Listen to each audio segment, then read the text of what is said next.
નમસ્કાર. બનાસકાંઠા જિલ્લાના Vadgam police station વિસ્તારમાં 6 તારીખના દિવસે ધનપુરા ગામ ખાતે એક પાલી રાજસ્થાનનો એક ભિક્ષુક પરિવાર ત્યાં જગ્યા પડાવ રાખીને રહેતો હતો.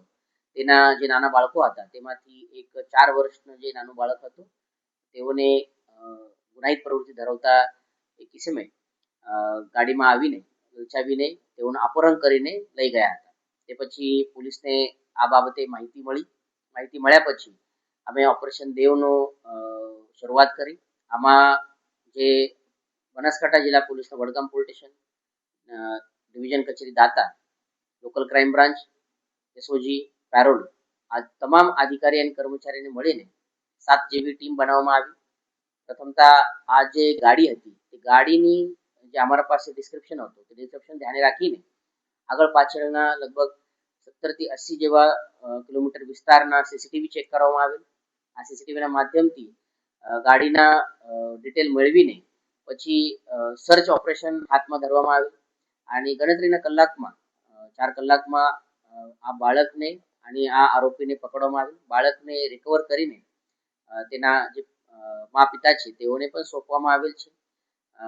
અને જે આરોપી હતો તે આરોપીનું નામ શૈલેષભાઈ ગમાર છે. શૈલેષભાઈ ગમાર એક બાબુ ઉર્ફે બાબુ ભગોરા, જે પણ બનાસકાંઠાના જ વતની છે, તેઓના સાથે સંપર્કમાં હતા. તેઓની એમો હતી કે આ પ્રમાણે બાળકને કિડનેપ કરીને રાજ્ય બહારના ટોળીને તેઓ વેચતા હતા. લગભગ 1 થી 1.5 કલાક જેવા રકમમાં આ સોદા તેઓનો નક્કી થતો હતો.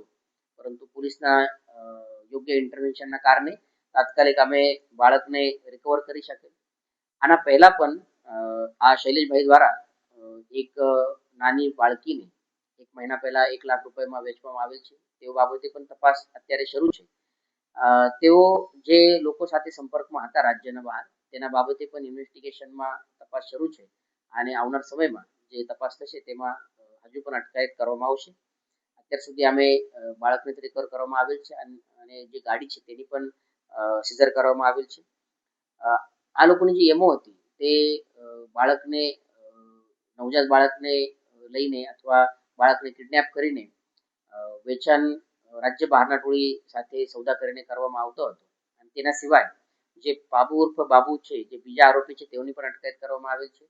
તેઓ જે યુવતી છે, યુવતીઓના પૈસા લઈને સોદા કરીને લગ્ન કરવાની તેઓની એક એમો પણ આમાં ધ્યાન પર આવેલ છે. તેના બાબતે પણ તપાસ અત્યારે શરૂ છે. તમામ ટીમ દ્વારા જે તાત્કાલિક કામ કરવા